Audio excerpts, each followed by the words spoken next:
जय हिंद दोस्तों, मेरा नाम है आरफा नबील और इस वीडियो में हम जानेंगे गल्फ वॉर के बारे में। ठीक है, देखिए जब सेकेंड वर्ल्ड वॉर एंड हुआ तो हमें देखने को मिलता है कि दो पावर्स एमर्ज होकर आई। एक तो यूएसएसआर थी जो पूरा डिसइंटीग्रेट हो गया, वो हमने वीडियो में बात करी थी क्योंकि डिसइंटीग्रेट टूटने के क्या कारण थे।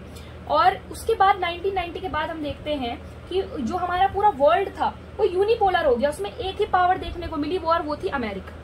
तो अमेरिका के बीच में और अमेरिका के कई दुश्मन जो है 1990 के बाद बनते हैं और अमेरिका के कई डिफरेंट ऑपरेशंस हमें देखने को मिलते हैं। ठीक है, जिसको अभी हम गल्फ वॉर के अंदर पढ़ेंगे। First gulf war, second gulf war, ये हम पढ़ेंगे। तो देखिए सबसे पहला टॉपिक है आपका गल्फ वॉर। चलिए स्टार्ट करते हैं। देखिए क्या हुआ था।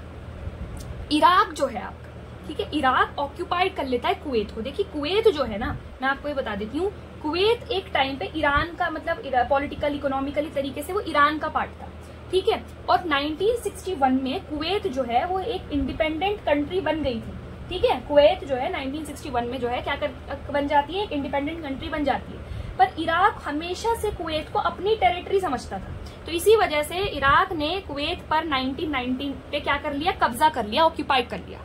उसके बाद हम देखते हैं कि कंट्रीज टाइप बहुत इराक को समझाने की, बहुत कन्विंस करने की कोशिश की गई, पर इराक जो है वो नहीं माना कि नहीं, मैं कुवैत को नहीं छोड़ूंगा। यूएनओ, यूनाइटेड नेशन ऑर्गेनाइजेशन ने क्या करा, फोर्स की इजाजत दे दी कि इराक नहीं मान रहा कुवैत को छोड़ने के लिए, चलिए आर्मी भेजता हूं मैं। और उसमें आर्मी में जो हम देखते हैं 75% सैनिक किसके थे, अमेरिका के। देखिए यूएनओ की कोई अपनी आर्मी नहीं होती, वो देशों से, इधर उधर के देशों से अरेंज करता है आर्मी भी। ठीक है, तो हम देखते हैं यहाँ पे ऑपरेशन डेजर्ट स्टॉर्म, याद रखना है आपको, ऑपरेशन डेजर्ट स्टॉर्म जो है यहाँ पे स्टार्ट होता है।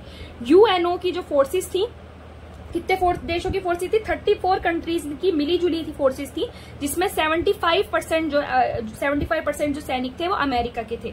ठीक है, और यहाँ पर हम देखते हैं कि 6,60,000 सैनिकों ने जो है इराक पर अटैक करा। उस टाइम पर हम देखते हैं कि इराक का जो प्रेसिडेंट थे वो कौन थे, सद्दाम हुसैन। सद्दाम हुसैन ने इसको क्या, वॉर ऑफ 100 वॉर, मतलब 100 जंगों की एक जंग होगी है। पर उनका ये कहना एक तरीके से क्या रहा, इतना ज्यादा पावरफुल रहा नहीं, क्योंकि जो आपके सैनिक थे यूएनओ के, उन्होंने बहुत आसानी से, एक तरीके जो अमेरिकन सैनिक थे ज्यादातर, उन्होंने बहुत आसानी से हरा दिया इराक को। अब देखिए अमेरिका ने यहाँ पर, क्योंकि 75% सैनिक अमेरिका के, तो अमेरिका यूज्ड स्मार्ट बॉम्ब्स, इसलिए वजह से इसको, इस जो गल्फ वॉर था, फर्स्ट गल्फ वॉर, इसको कंप्यूटर वॉर भी कहा गया है। देखिए फर्स्ट गल्फ वॉर के कई नाम है। फर्स्ट गल्फ वॉर को क्या कहा जाता है, Operation Desert Storm, computer war और वीडियो गेम वॉर भी इसको कहा जाता है, क्योंकि इस टाइम पर जितना भी लाइव ब्रॉडकास्ट चल रहा था, अगर 1990 का आपका कोई ग्रैंड पेरेंट हो तो उससे पूछेगा कि पूरा जो लाइव ब्रॉडकास्ट जो है टीवी पे आ रहा था इस वॉर का, बिल्कुल लाइव, की असली में कैसी लड़ाई हो रही थी इराक के बीच में और अमेरिका और दूसरे देशों के सैनिकों के बीच में। अब इसके कॉजेज क्या थे, इराक चाहता क्यों था कुवैत को, क्योंकि देखिए ऑयल रिसोर्सेज, हमें पता है कि गल्फ जो कंट्रीज हैं वहां पर हमें खूब ऑयल रिसोर्सेज देखने को मिलते हैं। ठीक है, और कुवैत को शुरू से अपनी टेरिटरी मानता है। इसका रिजल्ट क्या हुआ, इसका रिजल्ट ये हुआ कि अमेरिका का डोमिनेंस स्टैब्लिश हुआ, क्योंकि अब सद्दाम हुसैन को तो हम देखते हैं कि फांसी हो गई थी। ठीक है, तो स्टैब्लिश अमेरिकन डोमिनेंस।